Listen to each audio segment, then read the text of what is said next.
Good afternoon. Greetings and greetings and welcome to the what fucking day is Monday evening Vodkast podcast. Jimmy Crackcorn, and I don't give a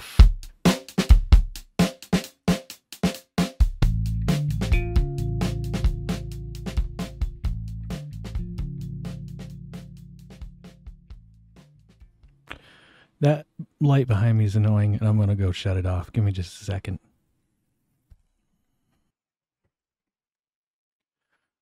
I decided instead of shutting it off, I would turn it towards the ceiling. What do you think about my lighting situation here? Should I, this is my boring one. I've got one giant umbrella light to the right of me. I've got 3 LEDs, including one, as you can probably see in my glasses, fucking ring light. Normally I got that one on and the overhead, but I don't have either of those on right now. This has been the afternoon from fucking hell. I was having a great afternoon. I was getting shit done. I got laundry together. I brought it downstairs. I had just taken a shower. I was super excited to actually get that done today because some days that just doesn't happen. And as I was going by the fucking hot water heater, I hear...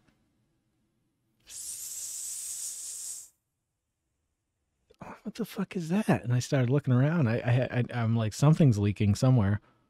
Well, apparently they have this expansion tank, so hot water expands. Well, water expands when it gets heated. So if your hot water tank is too full, it pushes some of the pressurized water into this extra tank, and there's a bladder on top that floats. Needless to say, I've educated myself on this thing. It's a cheap part. You can get them really cheap, like as low as like $25, and probably as expensive as about $50 or $60. The problem is getting a motherfucking plumber to come in here and do it. Now, if I, as an artist, musician, podcaster, vodcaster, whatever the fuck I'm doing, am not getting paid what a fucking plumber's getting paid to do, doesn't that seem unfair? Like, I mean, it shows you the value. Plumbing is more important than art. Plumbing is more important than art. I suppose that's one of the few exceptions that's actually true, you know? I mean, we don't need baseball. I love baseball. I like to watch baseball. Love football. Do we need those guys making umpteen $1 million a year? No. Fuck that. I'll go play. Give me that much money a year. Throw me in the ring with Tyson. One match. He can beat the fuck out of me. One punch. I'll take $1 million. You know what I mean? You know what I'm saying, right? Needless to say, this has been a real bummer because now I have to deal with this. And I'm not dealing with it at the moment because there's nothing I can do at the moment. You see, Carol's got my car, which is her old car, because she didn't want to take her car and let the dog throw up in her new car, which is totally understandable and acceptable. But she left me with her car.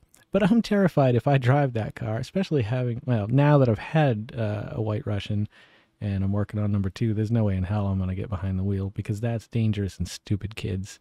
I can get pretty fucking dumb on the vodcast, but I'm not that dumb. That being said, the times in my life that I have found myself behind the wheel and maybe had a little bit too much to drink were the funnest times of my life. Don't ever do it, kids. I don't recommend it, and I'll never do it again.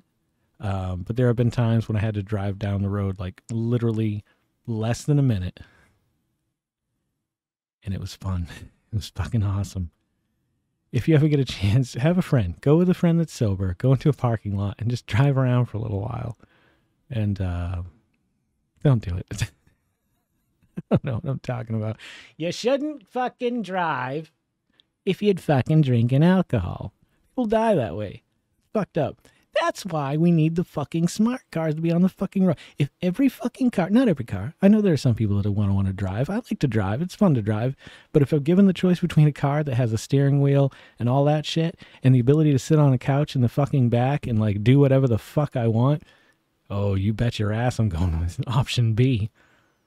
Who wouldn't? I mean, when the technology gets there, obviously we're still at a point, but the thing is, it's like, it's pretty safe so far. It's done a pretty good job. When you hear about someone that died, it's usually because they're a fucking idiot and didn't obey the laws of the car. Not laws of the car, the rules. You know, if it says put your fucking hands on the wheel, put your hands on the wheel, because clearly you need to take over for something. Something has happened. They're going to lose connection. Something's gone wrong. So you can't just sleep. But when smart cars get to the point where like you can get a taxi and be like, just call a taxi and a no driver vehicle shows up at your house. Or even like, imagine owning an RV and being like, let's take the kids to California. Y'all get in the RV, you program it, and you know, obviously there's going to be some stops, but if you're charging it, like especially if we get to the point where the roads are charging our car, just like you can do in your driveway now, like the technology nowadays is so amazing to me that like it's, well, obviously it's big oil and, you know, the gas companies don't want to see cars switch over to electric because at that point, then they're clearly going to stop making money. But what I've never understood is like, why not seize the opportunity? If you're Sunoco, if you're Exxon, you know, whoever you are, seize the opportunity and like embrace it. Like make sure that you have a foot in the door. If you're going to be a fucking asshole and try to take all our money anyway, like give us options. Like I would rather be better to our planet and still have to pay as much as I pay for gas in a car that isn't burning fossil fuels than I would. I don't know what I can't remember what the other option is, but I'd go with the first one. What do you think? But could you imagine, like it opens up a world of possibilities, especially when we get to the point where we have flying cars that do this. Could you imagine that? You can go to France overnight, just boop, boop, boop, boop, boop, gone, done. Solar powered car, get you across the ocean, set down in Paris and have a tea and a crumpet and no, they don't do crumpets. They do one of those things, baguette. Oh. I can do that. I'm 9.9% French, so I can make fun of the French. Oh, you Americans and your fucking American cigarettes. Fuck you and your French fries. See? Italians? You want me to just get racist on you? Let's get racist. I should do a new show called Let's Get Racist. Let's get fucking racist. Let's not get racist. Let's not drink and drive. I can't promise you that this episode's ever going to see the light of day. However, it's been a sure shot, fuck, bunny, shit, fun time to make. Good Lord. Sometimes you hover right above rock bottom for a little while and you kind of enjoy that space where you're just like, oh, that's kind of nice.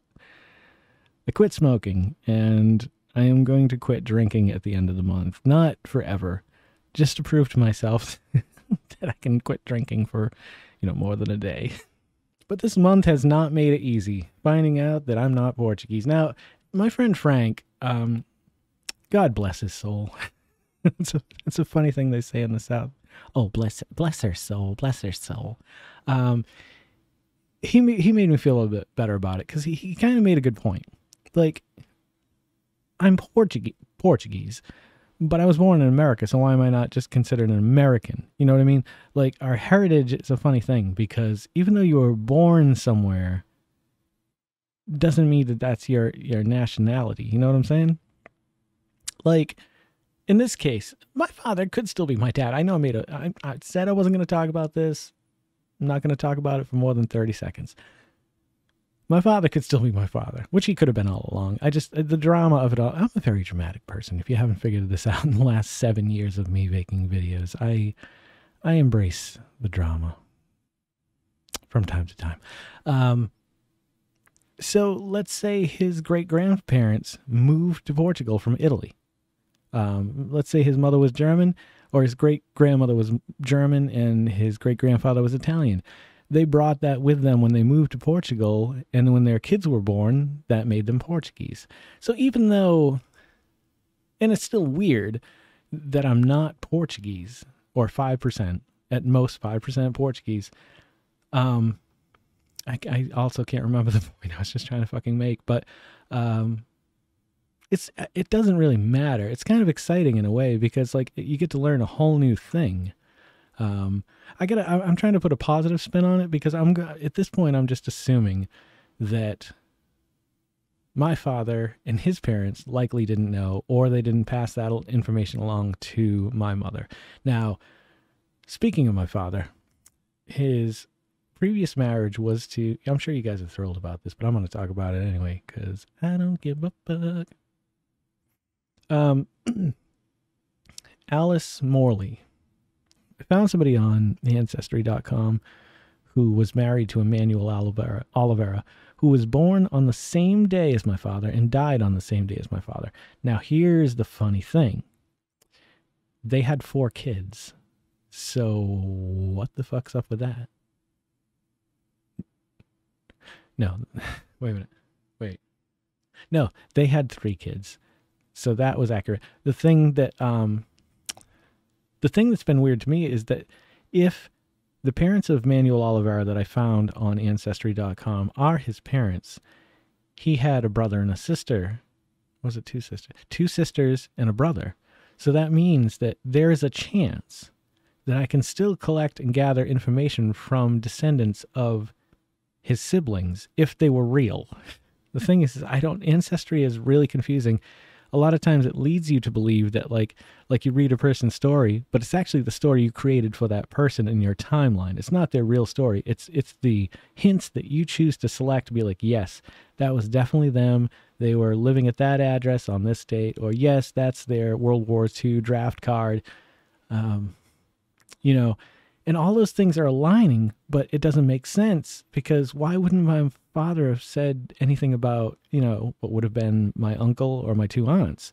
And one of them was alive up until 3 years up when I was born. Not like I would remember him, but nonetheless, like, why don't I have that information? Like I went through, and let me show you something. This is a briefcase. In this briefcase is everything, not everything, but a lot of, okay, so there is 2 notebooks full of newspaper clippings from anything that my father was related to. Like he started the first Portuguese Baptist Church of America, of Taunton, which turned into the Church of All Nations, which is no longer there anymore on Winthrop Street. But there is a lot of information in here about him just before, up to, including World War II, and then when he got into the ministry. But there's no mention of any siblings. Why? And why, if he did have siblings, would he have hidden it from people? And who is Alice Morley? And there's another kid in their thing. There is a 4th child. So I know about David, Ruth, Paul, and Manny. Those are the 4 that I know about. But there's a 4th one. Eat my shit. Eat my fuck. What was it? I can't remember the name. It doesn't matter. I've gone way over time now.